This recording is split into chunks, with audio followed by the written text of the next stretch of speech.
No episódio de hoje, você assiste a segunda parte da homenagem que o Som do Vinil presta aos 50 anos de carreira de Milton Nascimento. Vamos ouvir dele as histórias da gravação do álbum Minas, um de seus trabalhos mais significativos. Senhoras e senhores, Milton Nascimento.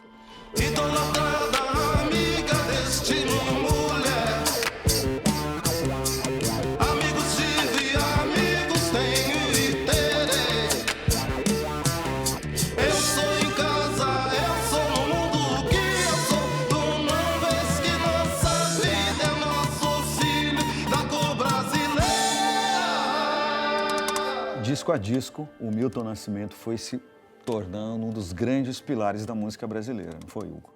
Foi. O Milton, ele tinha essa grande capacidade musical, mas ele foi se tornando um grande artista. Além disso, além de um grande compositor, ou seja, alguém que tem alguma coisa para dizer, né? Conceitualmente. Os discos do Milton são todos muito conceituais. E foram feitos numa gravadora, numa época. Eu costumo dizer que a Odeon brasileira, a internacional também, a inglesa, mas a Odeon brasileira foi a melhor gravadora do mundo. Assim, porque ela permitia, o Milton Miranda, que era o diretor artístico, ele permitia que os artistas se desenvolvessem. O Milton, ele tinha essa gravadora investindo nele, né? Nem sempre ele foi de grandes vendagens, né? Mas então ele pôde ir construindo disco a disco uma obra, né? Não só musical, mas artística, né? Acompanhando a história do Brasil. Então, o Milagre dos Peixes, por exemplo, é um disco que é um símbolo daquele período de ditadura, né? Um disco todo mutilado, né? E que o Milton usa a capacidade vocal dele, a voz dele, a voz privilegiada dele, os vocalizes dele, para substituir letras proibidas pela censura de maneira sofrida, né? Ele traduz isso musicalmente. Essa é uma época que as ditaduras, né? Que todos esses discos aí tem uma coisa que a gente passava e botava para o povo saber. Por exemplo, o Milagre dos Peixes foi quase tudo censurado. Aí o pessoal da Odeon falou, não, vamos gravar outro disco. Eu falei, não, vai sair esse do jeito que tá.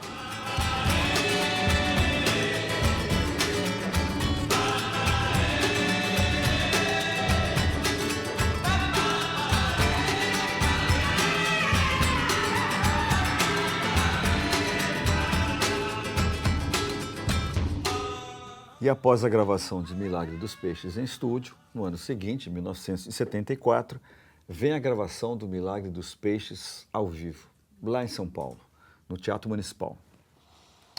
Como é que foi? Isso aí foi muito bem preparado, muito bem conversado, a gente ensaiou bastante. Foi com orquestra sinfônica, regida pelo Paulo Moura. Foi realmente, no meu modo de ver, um marco da música popular brasileira. E foi interessante que quando terminou o show, as pessoas vão no camarim, foi todo mundo embora, ficou eu e Bituca no camarim. Ele falou, pô, será que o sucesso é só isso? Interessante.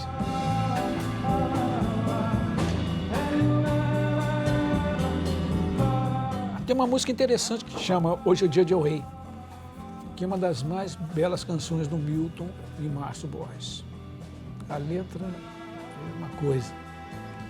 Mas essa letra foi censurada já durante a gravação. Isso aqui é terrível, né? Então, trechos que tinha voz, eu fiz o solo.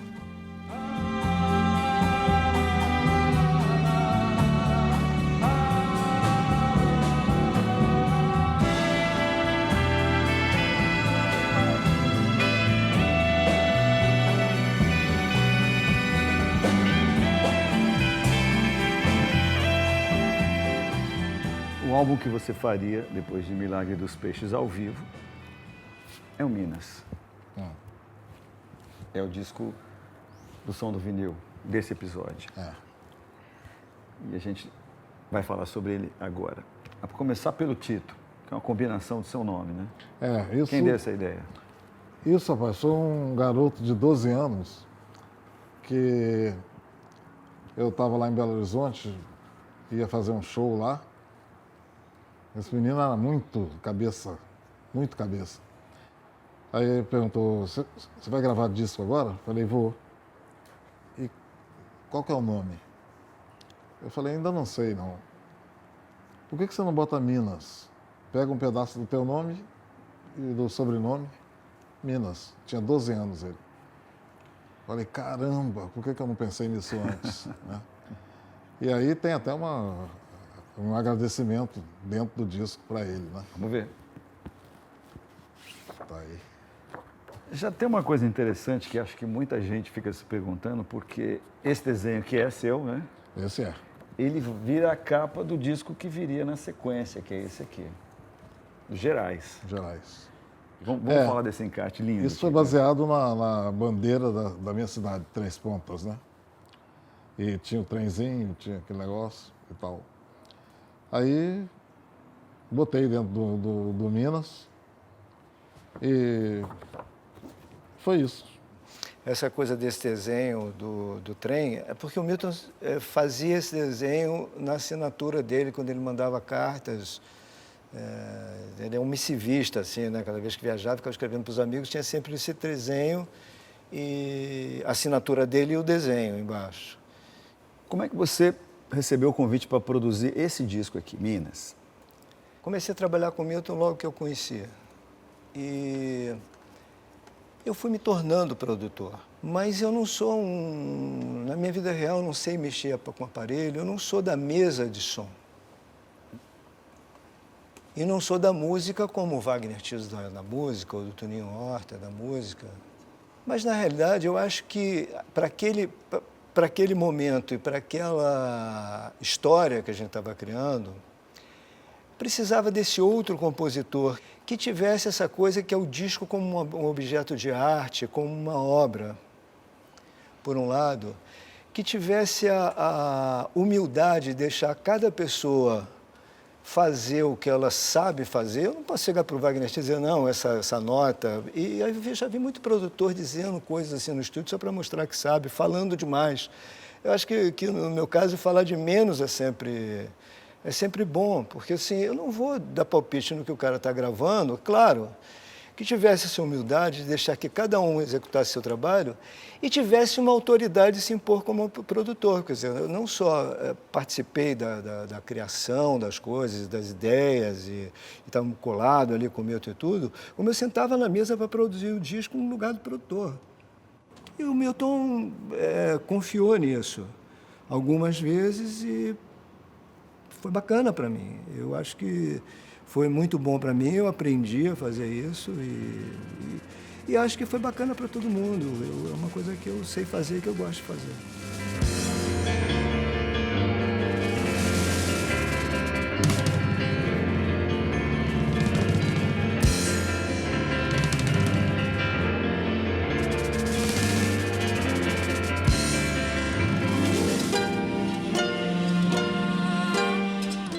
Até hoje se fala muito sobre a sonoridade de Minas.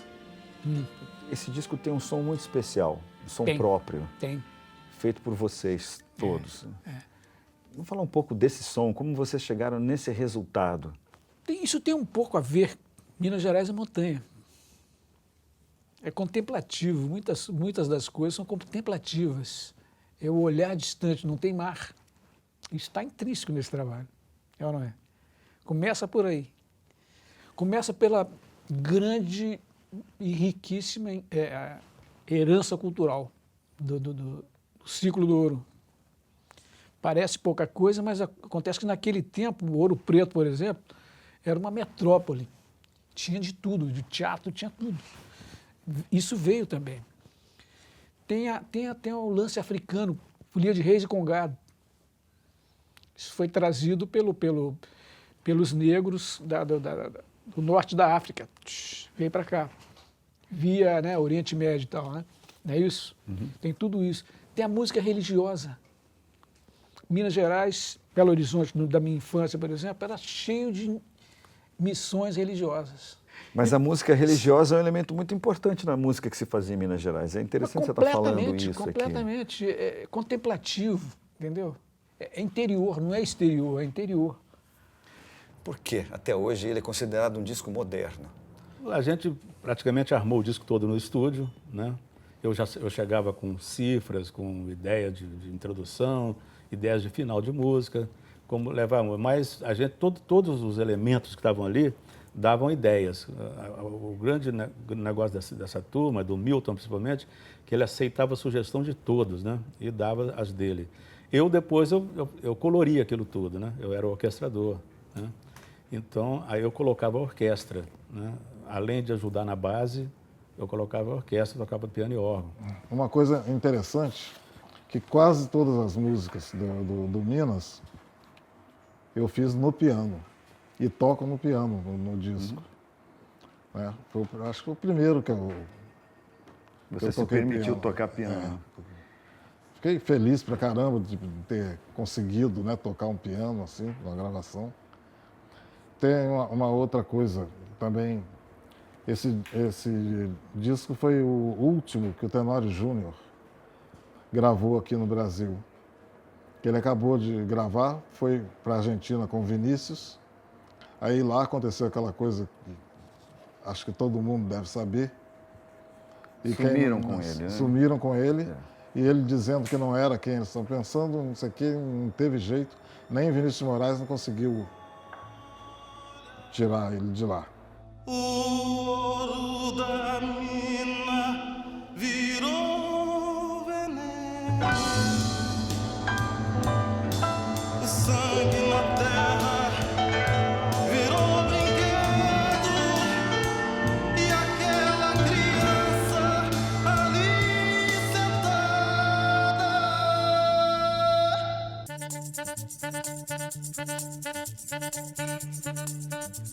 Agora não pergunto mais aonde vai a estrada.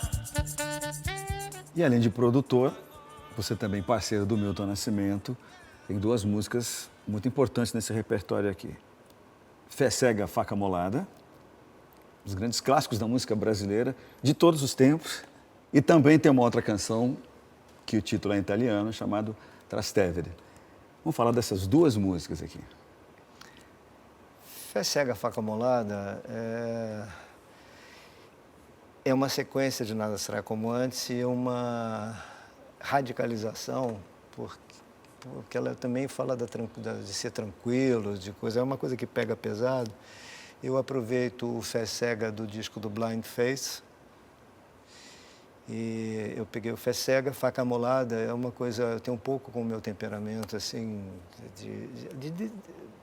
de decisão daquela coisa, mas não é decisão, vamos matar, vamos não sei o quê. Não, né? não é isso. Ela mas é uma coisa que resolve, de certa maneira. Isso aqui é um momento pop do Milton, né? Eu gosto do ritmo, né? O ritmo que ele levou para o violão. A gente passou aquilo para grupo, né? Mas era o ritmo dele. E eu gosto do desenrolar da música. Tem uma parte instrumental no meio da música. É um rock, não é? É um rock, é um pop rock dele. Um momento rock, assim como Maria Maria é o pop rock forte dele também, né? Sim. Mas não desse disco, mas esse aqui é o rock dessa fase, é o pop rock, Fé Cega, Faca Molada. Brilhar, brilhar, acontecer, brilhar, faca molada. Irmão, irmã, irmã, irmão de fé, faca molada.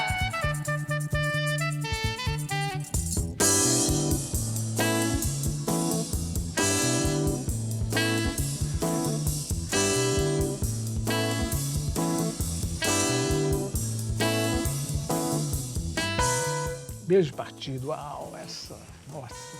Toninho apareceu com essa canção, foi um acontecimento. Realmente, falando de rupturas, isso aqui é uma ruptura harmônica, melódica, rítmica. Com o que ela rompe exatamente, Nivaldo? O pessoal queria um samba, mas não um samba bossa nova. Aí falaram, Paulinho Braga, vamos arranjar um samba. O Paulinho, ele andou tocando com Elis Regina, não sei se foi antes ou depois, eu não me lembro bem, mas não queria um tipo de samba daquele, queria uma coisa diferente. Ele fez um outro samba meio popeado, uma coisa diferente. Toninho fez a parte do violão, mas não bossa nova. E toda essa história. No meu caso do solo, o Toninho apareceu com a cifra da música. Eu achei tão complicado. Falei, Toninho, vamos fazer o seguinte, deixa essa cifra para lá. Eu vou tocar, que eu acho que tem a ver. E ela foi gravada um take. Não teve... Para falar a verdade, nessa época não tinha muito playback, era tudo junto mesmo. Todo mundo tocando junto. Eles falavam assim, quem errar é mulher do padre. E o solo, tudo, a voz do Milton, tudo na hora. Absolutamente ao vivo. Por isso que ela tem toda essa pujança, essa força, né? Por isso.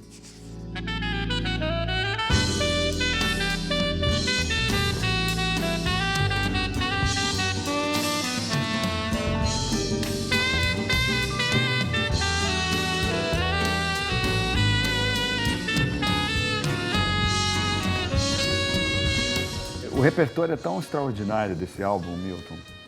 Tem aqui a primeira composição que você fez com Caetano, né? Que é Paulo e Bebeto. Eram namorados, a Paula e o Bebeto. Agora, essa música foi feita em 3 pontas.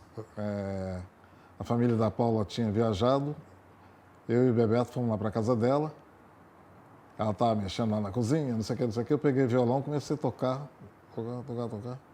Quando eu parei, o Bebeto virou para mim e falou, pô, que coisa mais linda essa que você fez. Aí eu falei, Bebeto, eu nem sei o que eu fiz. Aí ele começou a repetir o que ele tinha ouvido. Aí praticamente me ensinou a música de novo, né? Falei, pô, legal. Tal. Aí ficamos lá.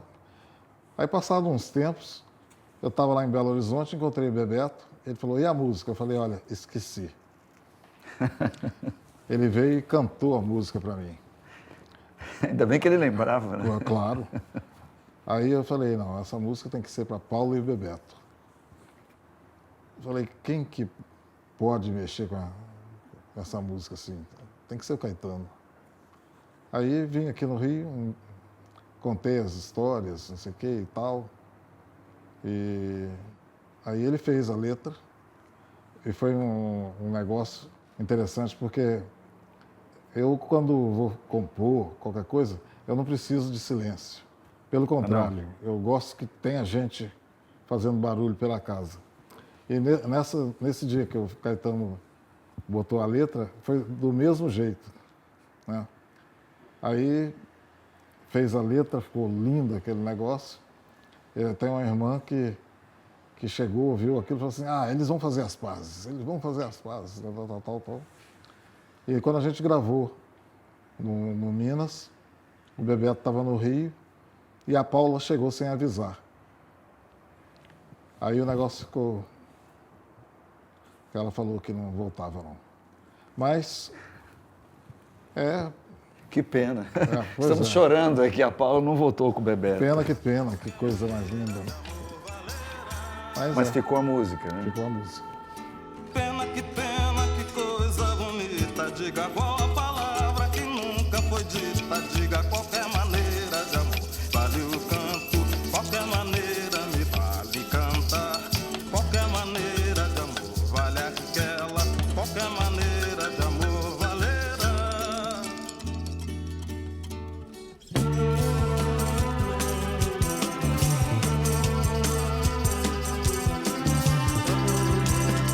Por que Minas se tornou um álbum clássico? Bem, primeiro por razões óbvias, que é uma coleção de canções clássicas, assim, de sucessos instantâneos, assim. Tem algumas das melhores músicas do Milton Nascimento, né? Tem Ponta de Areia, né? Tem Saudades dos Aviões da Paner. Enfim, é um disco de... acho que é o primeiro motivo para um disco se tornar clássico. A outra, eu acho que ela traduz toda a musicalidade do Milton Nascimento. Nesse disco, eu participei ativamente, inclusive usando a orquestra, né? Nesse e no Milagre dos Peixes ao vivo, que usamos o máximo de orquestra, eu pude experimentar sonoridades que a Odeon permitia, né? Experimentar sonoridades, né? O Milton permitia experimentar sons de orquestra, tanto em Trastevere como no Gran Circo. Vamos fazer som, vamos fazer som. E não tinha a intenção de vender o disco, a intenção de fazer uma coisa que a gente gostava, né? Como um pintor que vai pintar um quadro, pinta da maneira que ele gosta, não sabe se quem vai comprar vai gostar, né? E a gente pintava esse quadro, que era esse disco Minas, com muito gosto e experimentando muita coisa. Até hoje, quando a gente fala de Minas, Ronaldo Bastos, as pessoas se emocionam, associam esse disco aqui a grandes momentos de sua vida. E ele tem esse status aqui, né? Quase uma obra mágica, né? Por que isso acontece até hoje, na sua opinião? Porque essa é a mágica da música. A música é aquela coisa que faz você lembrar de outros momentos ou que te leva a lugares que você nunca esteve e que você lembra da sua vida naquele momento. A canção é uma coisa muito poderosa. Eu acredito nisso. Essa é a minha fé. A canção move o mundo. E uma canção feita por essas pessoas, feita por Milton Nascimento, por essas pessoas num disco em que isso tudo está harmonizado, é um privilégio. Foi uma discussão tremenda com a equipe do Som do Vinil, com o Canal Brasil, sobre qual disco a gente escolheria para esse programa. E realmente é muito difícil a gente escolher um disco da sua carreira que a gente acha o mais importante ou que a gente mais gosta. E eu sempre chego naquele momento que eu pergunto, como é que você vê esse disco hoje? Porque ele acabou se tornando, dentro da sua discografia, um momento muito importante. Você falou, esse disco mexe com a gente, né? Ele continua mexendo até hoje com você? Totalmente. Como? O nosso que tem aí tudo que para mexer mesmo. Por exemplo, coral de crianças, piano, os arranjos do Wagner e o fato de Minas, mas parece Minas mesmo, sabe? Não é só um nome, não. É Minas. A música do seu estado, é isso? É. Por quê?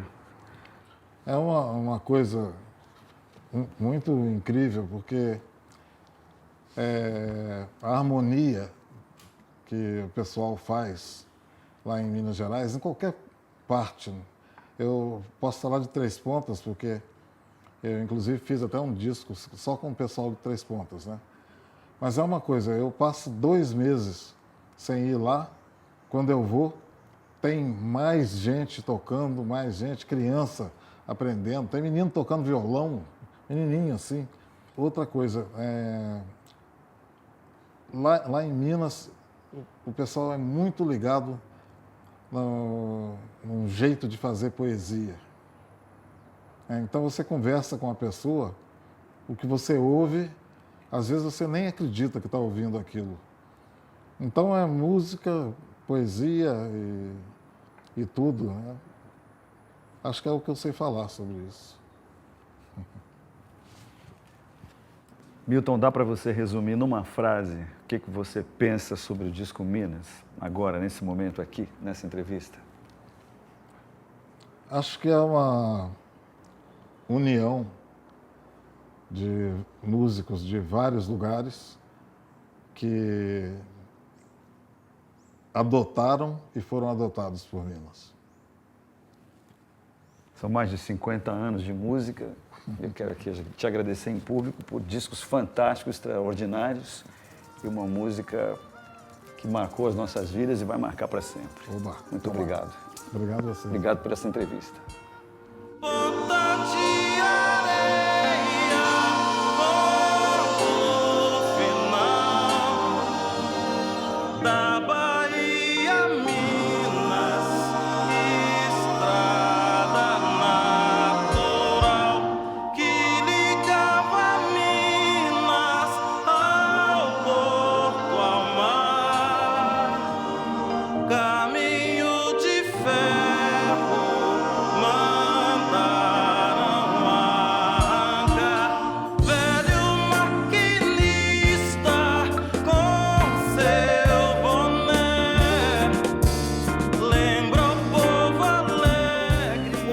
Fazer um ping-pong aqui. Ok, um pássaro, meu pai. Um país, Brasil. Um canal, esse. Um botão, inscreva-se. Muito obrigado pela sua presença no nosso programa e para mais vídeos como esse, inscreva-se no canal do Canal Brasil.